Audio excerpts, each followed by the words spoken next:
देख रही है स्क्रीन? हाँ स्टार्ट। हाँ दिख रही है। हाँ, तो अब हम लोग नेक्स्ट पढ़ने वाले हैं कार्नोक मैप यानी के मैप।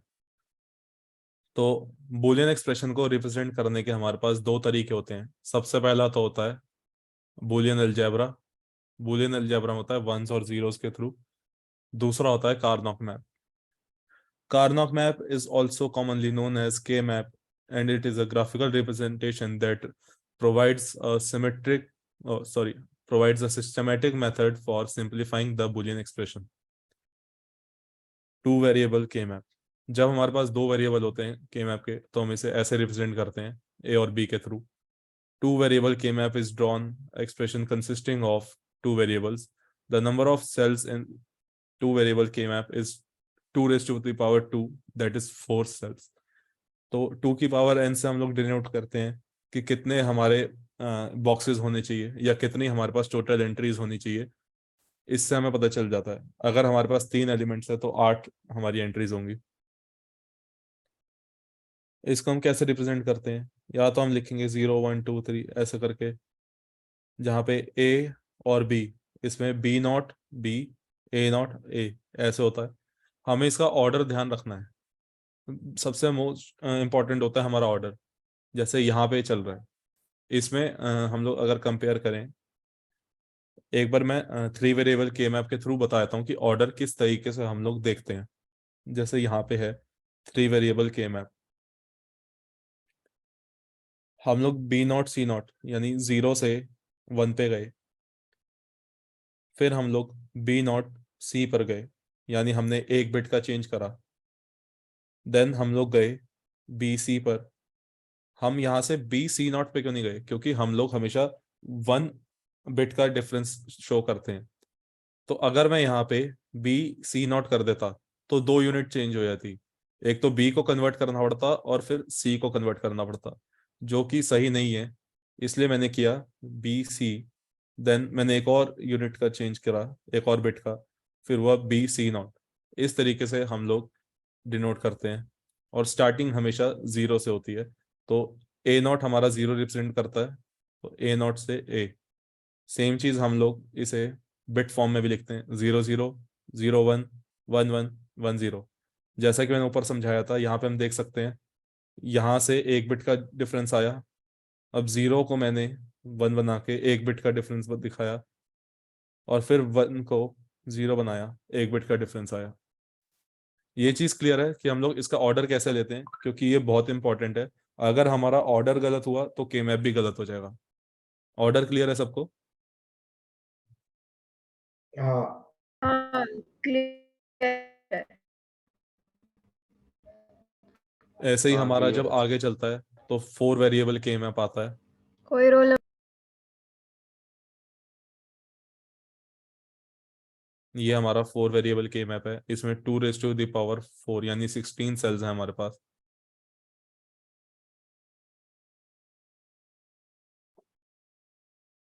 अब इसको सिंप्लीफाई करने के क्या रूल्स होते हैं? क्योंकि हमने रिप्रेजेंटेशन तो सीख ली, लेकिन इससे हम लोग आंसर्स किस तरीके से निकालेंगे, अपनी कंडीशंस कैसे बनाएंगे? तो to minimise the given boolean function, we draw a k-map according to the number of variable it contains. We fill the k-map with zeros and ones according to its function. अब according to its function का क्या मतलब है? जब हम लोग zeros और ones की बात करते हैं तो हमारे पास दो ऑप्शन आते हैं, 0 1। 0 हमारा रिप्रेजेंट करता है जब हमें मैक्स टर्म्स निकालनी होती हैं, और 1 को हम कैलकुलेट करते हैं जब मिन टर्म्स निकालनी होती हैं। Then we minimize the function in accordance with the following rules. अब पहला रूल क्या कहता है? We can either group zeros with zeros or ones with ones, but we cannot group zeros and ones. X representing don't care can be grouped with 0 as well as 1. जो don't care है, ये functions हम आगे देखेंगे, इसको D से represent करते हैं और ब्रैकेट में हमारे एलिमेंट्स लिखे होते हैं, उनको हमारी मर्जी होती है लेना है या नहीं लेना। नोट में हमारे पास है, there is no need of separately grouping X, that is they can be ignored if zeros and ones are already grouped. ये सेम चीज़ है, अभी मैंने बताया कि इसको हमने लेना है या नहीं लेना, ये हमारी मर्जी होती है। ये बेसिकली हमारी हेल्प करते हैं ग्रुपिंग में। रूल 2 क्या कहता है? ग्रुप्स में ओवरलैप ईच अदर। ऐसा कोई हार्ड एंड फास्ट रूल नहीं है कि ग्रुप्स ओवरलैप भी नहीं हो सकते। ग्रुप्स ओवरलैप करने चाहिए, क्योंकि ग्रुप्स बनाने का हमारा मेन मोटिव ये होता है कि हम मैक्सिमम साइज का ग्रुप बना सकें 2 टू द पावर n में। रूल 3 हमारा है, we can only create a group whose number of cells can be represented in the power of 2।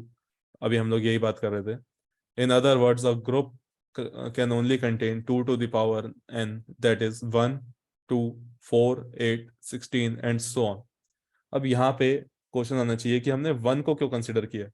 1 क्योंकि कोई भी ग्रुप है एटलीस्ट 2 लोगों का ग्रुप होता है।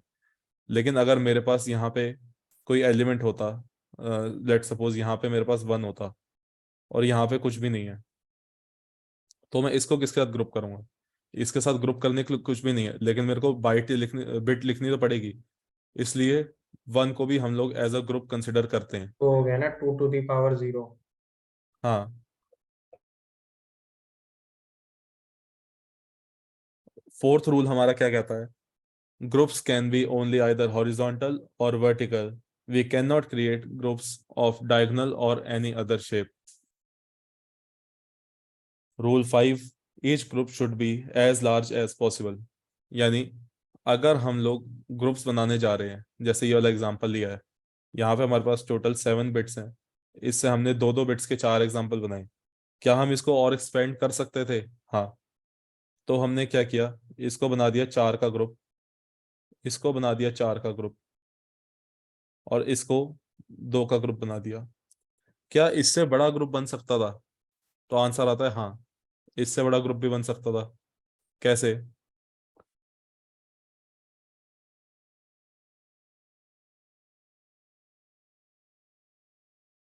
ये तो हमने ले लिया कि 4 का ही ग्रुप बन रहा है। इसके बाद हमने ये ले लिया क्योंकि के मैप फोल्ड हो सकता है, तो ये बना नेक्स्ट 4 का ग्रुप, और ये वाला भी 4 का ग्रुप बना दिया। तो 3 ग्रुप्स मेरे पास बने 4 4 एलिमेंट्स के। मैक्सिमम जितना बड़ा ग्रुप बन सकता है हम बनाने की कोशिश करेंगे। प्रायोरिटी वाइज हमारा यही होता है। ऑक्टेंट, अब जैसे हम आगे देखेंगे, ऑक्टेंट की वैल्यू ज़्यादा है क्वाड से, और क्वाड की वैल्यू ज़्यादा है ड्यूप्लेट से। सिक्स्थ रूल हमारा कहता है, opposite grouping and corner grouping are allowed. The example of opposite grouping is shown in rule 5। यहाँ पे जब हमने देखा था कि हम के मैप को फोल्ड कर पा रहे हैं, ये वाला एग्जाम्पल हमें ये बता रहा है। The example of corner grouping is shown below. जैसे यहाँ पे 4 कॉर्नर है, अगर हम इन चारों को एक एक एलिमेंट की तरफ प्रूफ करें तो वो गलत है, क्योंकि हम लोग के मैप को फोल्ड करके क्वाड्रेंट बना सकते हैं। इसको हम बेसिकली एक हैंकरशिफ की तरह मान सकते हैं। जब हम हैंकरशिफ को फोल्ड करेंगे, पहले फोल्ड में वो ऐसा बनेगा और दूसरे फोल्ड में वो ऐसा बनेगा, यानी ये कॉर्नर्स सारे इस जगह पे ओवरलैप हो गए।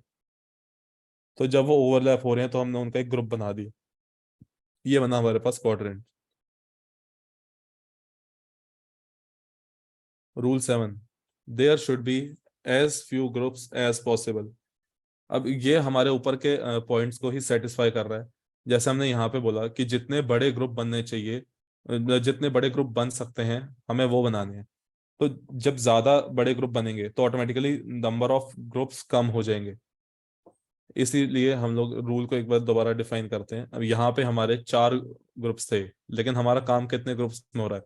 3 ग्रुप्स में, 1, 2 और 3। तो जितने कम ग्रुप्स बन सकते हैं डिनोट करने के लिए, हमें उतने कम ग्रुप्स में डिनोट करना चाहिए।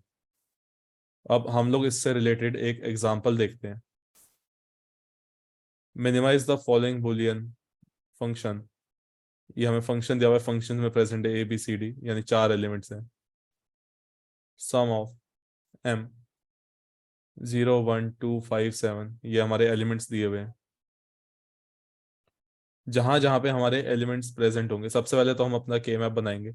हम लोग यहाँ पे नीचे कॉर्नर में नंबर लिख लेते हैं ताकि हमें पता रहे कि कौन सी जगह पे हमने कौन सा नंबर लिखना है।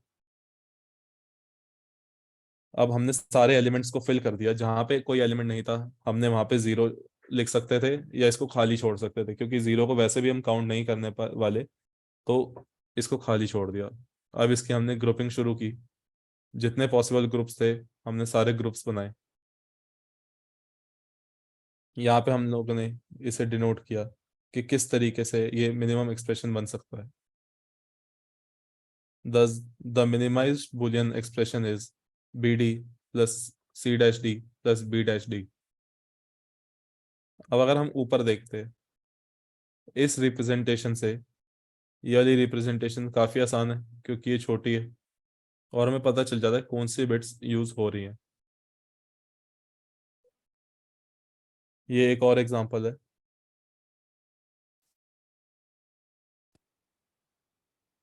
इतने बड़े एक्सप्रेशन था हमारे पास, इतने सारे एलिमेंट्स थे, लेकिन मिनिमाइज होके वो क्या रह गया, D plus B dash C dash.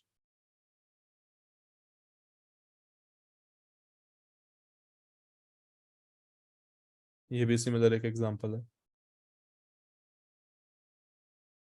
अभी तक जो हम लोग ऊपर एग्जांपल देख रहे थे ये उससे थोड़ा सा अलग है। यहाँ पे क्या है, minimise the following Boolean expression, Boolean function. यहाँ पे जो हमने ऊपर बात की थी फंक्शन की, जिसको हमने डी से डिनोट किया था,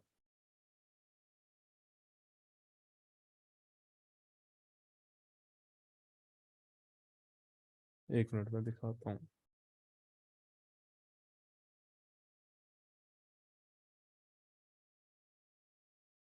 ये रहा एक्स रिप्रेजेंटिंग डोंट केयर, वो डोंट केयर वालों को दिखा रहा है। जब एम लिखा है तो यानी वो हमारे मिनिमम मैक्सिमम एलिमेंट्स वाले हैं, और डी दिखा रहा है डोंट केयर वालों को। इनको हमने लेना है या नहीं लेना ये हमारी मर्जी है। हम लोग यहाँ पे आए, हमने पहले तो इनकी ग्रुपिंग स्टार्ट की। अब हमने देखा यहाँ पे एक्स है, यहाँ पे एक्स है, ठीक है, यहाँ पे एक्स है, 1 1 1 1। अब जो मैक्सिमम ग्रुप्स बन सकते हैं हमने वो बनाया, ये ग्रुप्स बन गए हमारे पास। ये एक्सप्रेशन था।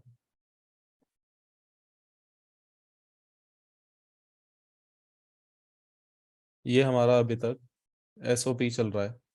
अगर हम अभी नोटिस करें, एसओपी क्या कहता है, सम ऑफ प्रोडक्ट्स, जो मिनिमम के लिए यूज होता है। So the given expression is this.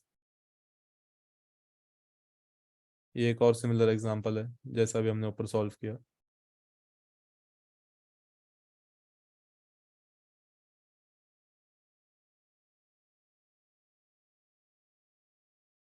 अब जैसे ये वाला क्वेश्चन है, इसमें हमारे पास ये एक्स है। हम पहले से ही जानते हैं कि हम लोग डायगोनल एलिमेंट्स को तो ले नहीं सकते, तो इसलिए ये कहीं ग्रुप नहीं हुए। तो अगर ये ग्रुप नहीं हुए तो हमें ज़रूरी भी नहीं है कि हमें इनको ग्रुप करना है, तो हम इनको ऐसे ही छोड़ देंगे। हम एक्स एलिमेंट्स को नहीं लिखेंगे, यानी इनका वन का ग्रुप कभी नहीं बनेगा। अगर यहाँ पे हमारे पास होता वन तो हम इसको ग्रुप बना देते साथ में, तब हम इसको साथ में लिख देते।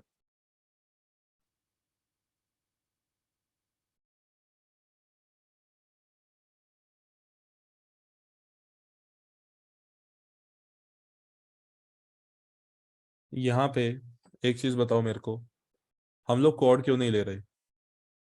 यहाँ पे एक एक करके ऐसे हमने लिया, यहाँ पे हमने ये कोड क्यों नहीं बनाया शर्मा?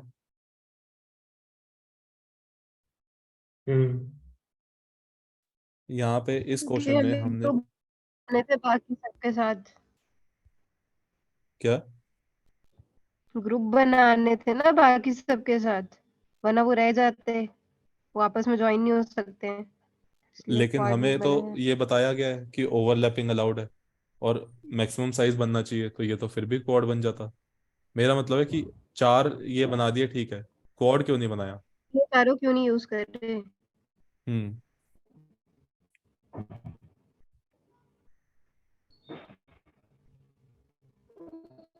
पता है किसी को या बताऊं? बता दे। बेसिकली मेन बात ये है, हमें क्वेश्चन में हमें रूल्स में सबसे पहले क्या सिखाया था? मिनिमम नंबर ऑफ ग्रुप्स बनाने हैं और मैक्सिमम जितने भी एलिमेंट्स हैं उन सबको कवर करना है। जब हम 4 ग्रुप्स बना के पहले ही एलिमेंट्स को हम कवर कर चुके हैं, सारे एलिमेंट्स डबल को, तो फिफ्थ ग्रुप बनाने का कोई फायदा नहीं है। तो लेकिन प्रायोरिटी तो कहती है ना कि नहीं, पहले बड़े वाले ग्रुप बनाओ। एक बार पॉज करियो। जब ये यूज हो इसमें ये लेकिन क्लियर है? नहीं, इसमें एक रूल कहता है ना कि हमें प्रायोरिटी के हिसाब से बनाने चाहिए, तो हमें पहले क्वाड नहीं बनाने चाहिए था। देख, प्रायोरिटी के हिसाब से हमें बनाना चाहिए था, लेकिन हमारे दो रूल्स कॉन्ट्राडिक्ट हो जाते वरना। देख, अगर तू प्रायोरिटी सेटिस्फाई करने जाएगा तो यहाँ पे तू ये तो बना लेगा, क्वाड। लेकिन फिर नेक्स्ट रूल जो था हमारा 7th रूल, वो कहता है कि क्या क्वाड की जरूरत है? क्योंकि क्वाड बनाने के बाद भी 4 ये ग्रुप्स बनाने ही पड़ेंगे इन कॉर्नर एलिमेंट्स को लेने के लिए। तो जब इनके साथ तेरे एलिमेंट्स पूरे आ ही रहे हैं तो तू क्वाड क्यों बनाएगा? यानी अभी तेरे ग्रुप्स हैं, टोटल नंबर ऑफ ग्रुप्स 4। अगर तू क्वाड बनाता है तो ग्रुप्स हो जाएंगे 5। हमें रूल ये भी तो कहता है कि मिनिमम नंबर ऑफ ग्रुप्स लेने हैं, और हर एलिमेंट आ चुका है पहले ही। ऐसा नहीं है कि क्वाड लिए बिना नंबर ऑफ एलिमेंट्स कोई छूट रहे हैं। तो हमें पहले ये सारा बना के देखना होगा, फिर अगर मिनिमाइज कर सकते हैं ग्रुप को तो वो करना होगा। हाँ, मतलब कोशिश यही करनी है कि सबसे पहले तो देखना है कि हम लोग ग्रुप बनाएं कि सारे एलिमेंट्स हम कवर कर सकें। उसके बाद देखना है कि क्या किसी और तरीके से ग्रुप बन सकता था कि नंबर ऑफ ग्रुप्स कम हो जाए और ग्रुप साइज बड़ा हो जाए। ठीक है।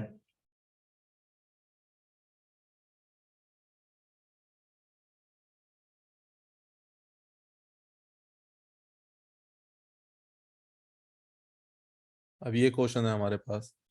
Consider the following Boolean algebra, find this function is independent dash number of variable. कि कितने वेरिएबल हैं जो इंडिपेंडेंट है बाकियों से, हमें इसमें ये बताना है। तो हम लोग बनाएंगे के मैप। ये हमारा के मैप में हमने एंट्रीज डाल दी। ये हमारा फंक्शन था एक्सॉर, जो निकल के आया। Thus minimise expression is this, clearly given boolean function depends only two variable x and z, hence it is independent of other two values w sorry, independent of other two values w and y। यानी ये क्या कह रहा है? Function का result जो आएगा x XOR z, इससे आएगा। तो मैं w और y उसकी कोई भी वैल्यू ले लूं, मेरे को डिस्टर्ब नहीं करेगा। इन जगहों पे जो खाली जगहें हैं, मैं इनमें कोई भी वैल्यू ले लूं तो मेरे को इससे फर्क नहीं पड़ेगा।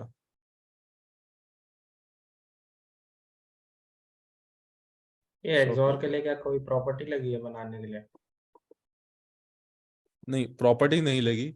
जितने एलिमेंट्स उसने मेरे को दिए थे, ये नंबर ऑफ एलिमेंट्स, ये मेरे को कहता है कि ये बताओ कि कौन सी टर्म है जिसको अगर नहीं भी लिखा होता तो फर्क नहीं पड़ेगा। यानी सेम एंट्रीज मैं कौन सी टर्म से बना सकता हूँ? ये एंट्रीज में बना सकता हूँ एक्स एक्स और जेड से।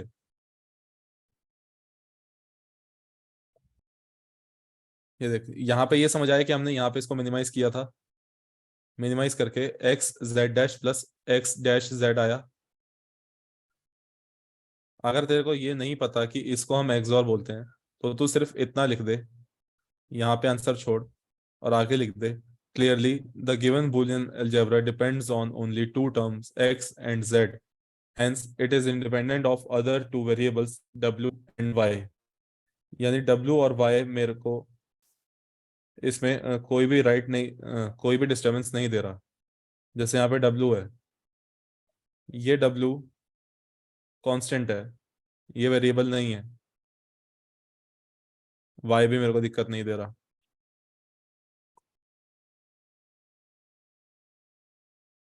ठीक है। पॉज करते हैं।